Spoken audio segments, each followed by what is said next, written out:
Description: SCP-1522 refers to two fishing trawlers, SCP-1522-1 and -2, each 39 meters in length. SCP-1522-1 and 2 were capable of speeds surpassing that of their specifications. Prior to Incident 1522 Rho, their highest observed speed was 120 knots. Controls on 1522-1 and -2's bridges were capable of autonomous movement, but were immovable by Foundation personnel. 1522-1 and 2 were assumed to be sapient, and usually responded to SCPS vessel signals to change course. Records indicate 1522-1 and 2 were manufactured simultaneously in 1991 at the Parkhall Marine Shipyard in Whitby, United Kingdom. After construction, 1522-1 and 2 were kept in Whitby Harbour for several months due to financial complications before being sold to separate buyers. They served their respective companies for 3 years before being decommissioned as a result of recurrent mechanical issues. No anomalous effects were present during this time. It is unclear whether 1522-1 or -2 actually underwent a decommissioning process. In May of 1997, 1522-1 and -2 were detected in a refurbished and repainted condition off the southern coast of Alaska. Foundation VBSS operations found no crew aboard either ship. 1522-1 and 2 were tracking a grey whale mother and her calf. Using modified active sonar pings to mimic cetacean calls, 1522-1 and 2 spent the majority of their time finding and engaging in play-like activity with various whale species.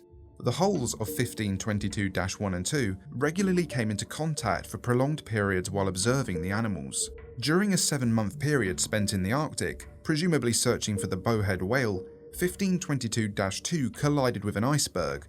Part of the iceberg penetrated -2's outer hull, and it was unable to free itself.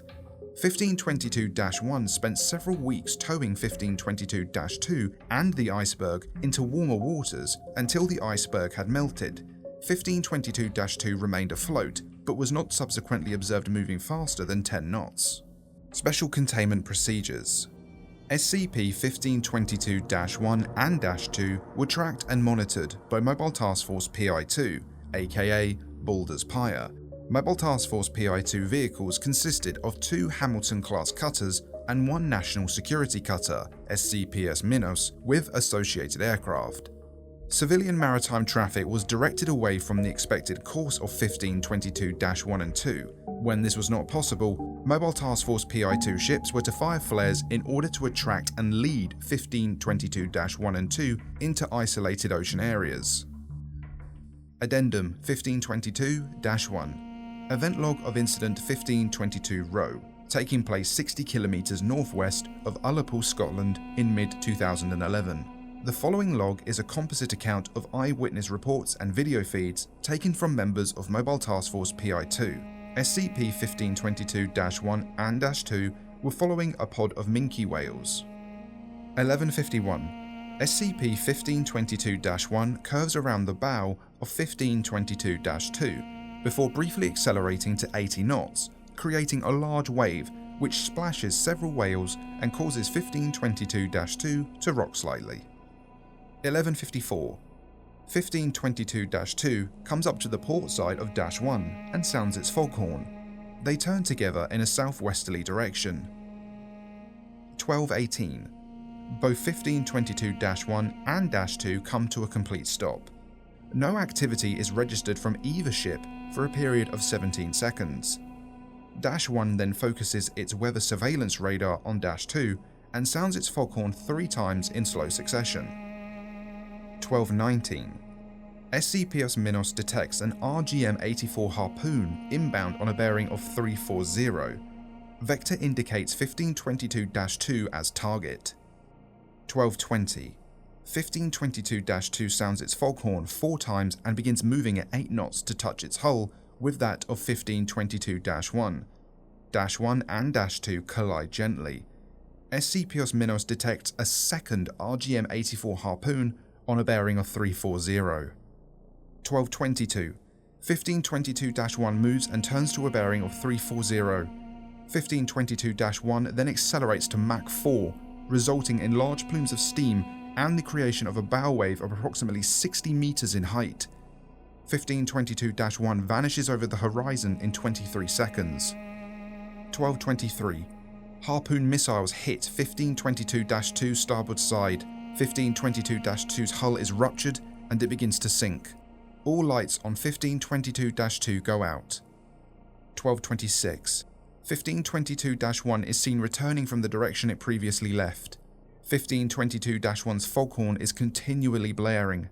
1522-1 tries to prevent -2 from taking on water by moving to -2's starboard side. 1228. As 1522-2 becomes completely submerged, numerous active sonar pings are detected, originating from -1. 1522-1 begins a series of complex high-speed movements. Resultant subsurface wave patterns create multiple zones of high pressure below 1522-2 in an apparent effort by -1 to cause -2 to resurface. 1230. 1522-2 is no longer visible from the surface. 1522-1 ceases all activity. 4 p.m. An MH-65C Dolphin helicopter is launched from SCP-1522 and approaches SCP-1522-1 for monitoring. No change in activity is reported. 7:36 p.m. 1522-1 lets out a sustained call from its foghorn. SCP-1522 sonar detects large rectangular masses detaching from 1522-1, later found to be part of -1's hull. 1522-1 is fully submerged within 10 minutes. Closing statement. SCP-1522-1 and -2 were to be raised and beached, in preparation to be taken for salvage at Site-6. Weather conditions caused salvage operations to be delayed for several months, resulting in a decayed condition.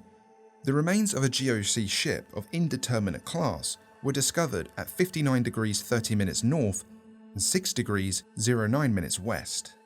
No lifeboats were found. Addendum 1522-2. During the recovery and investigation of the vessels, 2 small partially formed, apparently non-anomalous rowing boats were recovered from within the hulls of SCP-1522-2. These vessels were extracted from -2 and are currently stored in situ at Site-6. Addendum 1522-3. Following the beaching of 1522-1 and -2, an unclear humanoid figure was spotted near the wrecks. However, no such figure was detained. The note below was found on the bridges of 1522-1 and -2. They were happy before the end. Not all ships have to pass in the night. Check out this video for another great story, and be sure to leave a like and subscribe if you made it this far. Big up Jade for illustrating this one, and for the patrons and channel members for their support, and special thanks to Viger, Ryan Brenner, Zahex, and Andre Bachette.